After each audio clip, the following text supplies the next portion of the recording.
Hello and welcome to the look ahead for Tuesday, the 9th of April, with me, Fiona Sincotta, Senior Market Analyst at City Index. So tomorrow is a little bit of a quieter day compared to Wednesday when we've got US inflation data and the minutes to the March FOMC meeting. But instead, as I said, there are a few things to be watching out for. So overnight tonight, we've got Minneapolis Fed President Neel Kashkari will be speaking. We've also got the ECB lending survey tomorrow and API oil inventories. Now, just as far as Neel Kashkari is concerned, last time we heard from him last week was actually quite hawkish sounding, raising doubts over whether the Fed would actually be able to cut interest rates 3 times this year or at all, in fact, this year, if inflation remains sticky. So we could get some more hawkish commentary from Neel Kashkari, but it's worth pointing out that the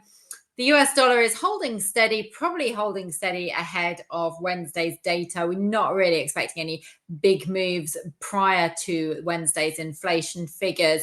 I mean, if we just have a look at what's been going on in the dollar, it is trading around mid-range at the moment between that 105 high that we saw in March and also the March low. So, I mean, it's just holding around the 104.20 level. Now, it's quite interesting because if we have a look, I mean, that level 104.20, it has been a level which is relatively important across the past year. It's also, we've seen sort of that long lower wick on the candle that spiked downwards, suggesting there wasn't really much selling pressure or selling demand at those lower levels. But we've also seen long upper wicks on the candles as well last week, suggesting there wasn't really much demand at the higher levels as well. So with that and the RSI at neutral, there is this real sensation that the dollar is a pretty much in wait and see mood. I mean, what we're going to be looking out for is probably a bit of a breakout here. We're going to probably need to wait until Wednesday for that as well. Sellers are going to be looking for a break below that 200 SMA and also that's the 103.75 level to be able to test 103. Buyers, on the other hand, are going to look to want to take out the 105 level in order to get higher highs. Now, the other thing that we'll be watching tomorrow is also the ECB lending survey. This is a chart of the DAX that I'm just pulling up here. But the ECB lending survey, that's just going to give us, it's a quarterly report, gives us a few more, a bit more insight into lending conditions within the region.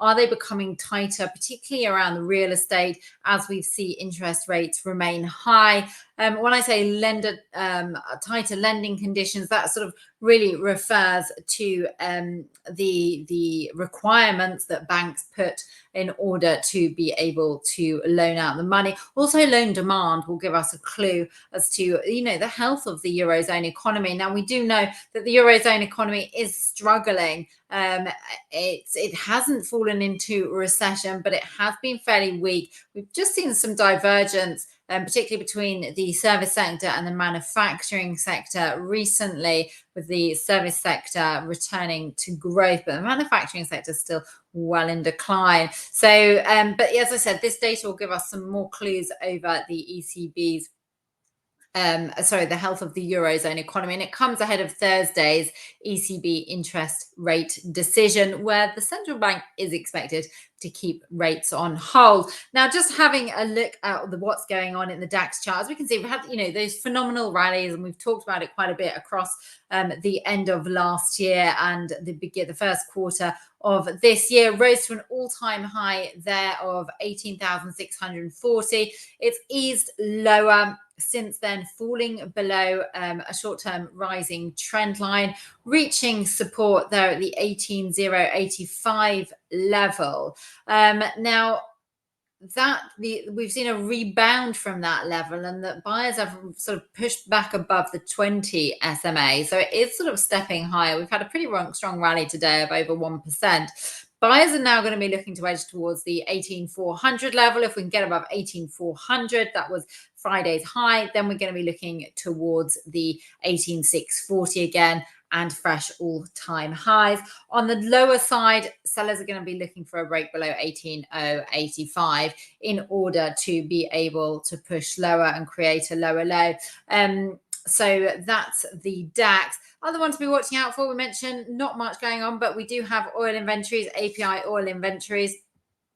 Now, oil has been a very strong contender over the past few months. We can see here it's trading in that upward channel. Now, oil's been supported by a couple of factors here. So not only have you got the idea of supply being reduced because OPEC have maintained the voluntary supply cut. They're also in the OPEC meeting last week. We saw that they were putting more pressure on countries to adhere to the cuts. Then we've also got supporting the sort of keeping supply restricted, those drones attacks from Ukraine on Russian oil refineries, and then also those Middle Eastern tensions, particularly when last week where there were sort of rising concerns that Iran, which is the third largest member of OPEC, may be being drawn into the Israel-Hamas war. But actually, as we kick off this new week, those geopolitical tensions have eased just very slightly as ceasefire talks have kicked off again between Israel and Hamas in Egypt. And also we've seen that Israel are withdrawing some troops from Gaza after pressure from allies over the humanitarian situation. But as I said, we've got inventory data tomorrow. Also on the demand side for oil, we've seen a little bit of weakening at the start of the week on this idea that interest rates could stay higher for longer in the US. That would mean that we would expect sort of, that's not a favorable climate for the oil demand outlook. But on the other hand, we've had encouraging numbers from China, which have supported the oil demand outlook last week. If we get oil inventories, they fell by, the API showed a decline of 2.28 million barrels in the previous week. If we do get another strong draw, then that could push oil prices higher again. So as far as levels to watch for oils, buyers are going to be looking for a rise above that 87.75 level. We can see that was the high reached last week. 5-month high has just pulled back, putting the RSI out of overbought territory.